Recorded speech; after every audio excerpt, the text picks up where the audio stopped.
environ 2776 ans de cela, naquit dans le pays des anciens Grecs, à l'ombre du magnifique mont Olympe, une institution connue sous le nom de Jeux Olympiques.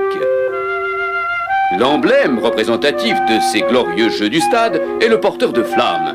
À travers les âges, son pas alerte à transporter le précieux symbole aux quatre coins du monde.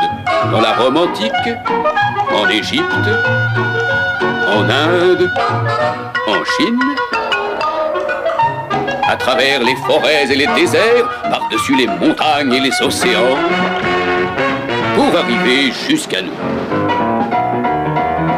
Le rituel olympique exige que cette flamme héroïque, jamais au grand jamais ne s'éteigne, mais continue de brûler en toutes circonstances telle une étoile, pour que sa lumière éternelle puisse guider tous les athlètes sur la voie du véritable esprit sportif et les écarter des pratiques déloyales. Elle leur donne du courage et leur rappelle à jamais tous ceux, forts et braves, qui au cours des siècles avaient pour mission, souvent au prix d'énormes sacrifices, de préserver ce précieux feu pour le transmettre à la postérité, afin que l'humanité tout entière soit éclairée par cette flamme qui ne s'éteint jamais. La première épreuve olympique était la course à pied. Nous allons donc brièvement passer en revue les différents styles de coureurs. D'abord, le sprinter. Remarquez la puissance et le rythme infernal du jeu de jambes et comparez-les avec la souple et nonchalante foulée du coureur du 1000 mètres.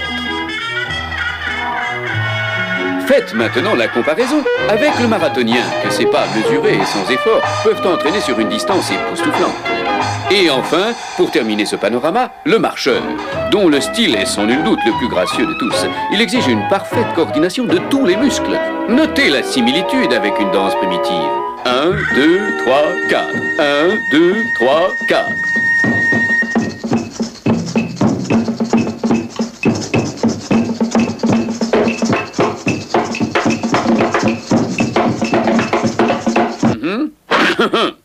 Faites attention, vous êtes sorti de la piste. La piste. Ah, justement, nous y revenons pour la course la plus spectaculaire. La course de haies. À vos marques. Prêts? Partez! Il n'y a vraiment rien de comparable à la foulée aérienne du sauteur de haies. C'est la beauté du mouvement à l'état pur.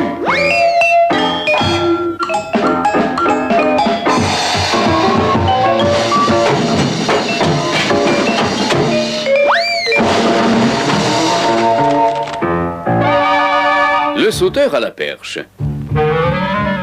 Après une course de quelques mètres, l'athlète plante sa perche dans le sol, prend son envol et tenez la pause. Pas question, une fois là-haut, d'avoir le vertige, bien sûr.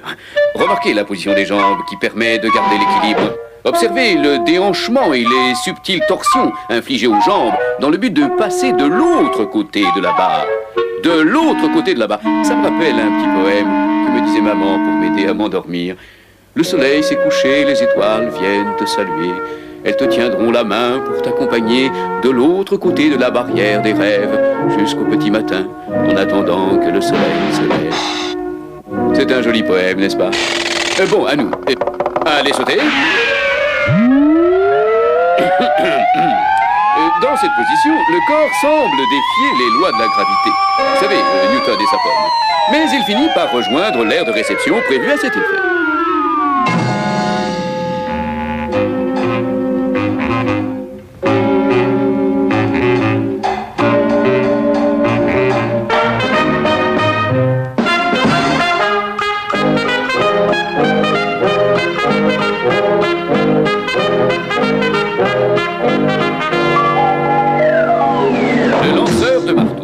Plus encore que toutes les autres, cette épreuve exige de l'athlète une imposante musculature au niveau du torse, des bras et même du cerveau.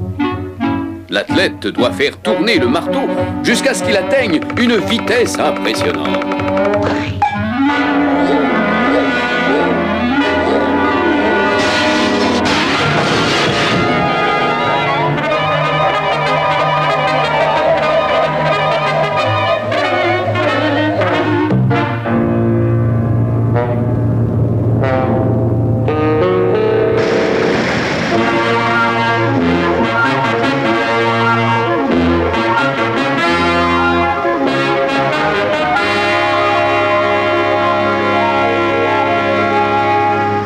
Et nous terminons en apothéose par le décathlonien.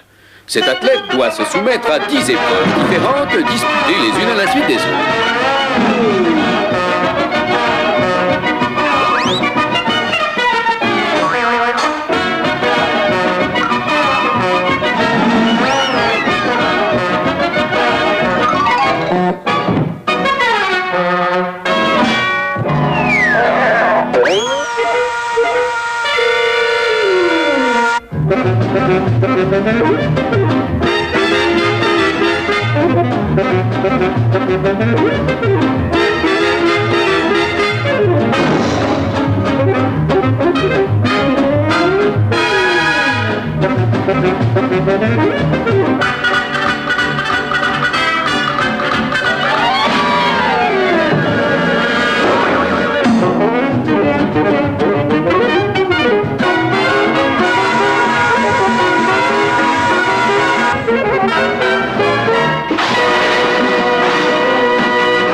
Et pour l'athlète victorieux, la récompense.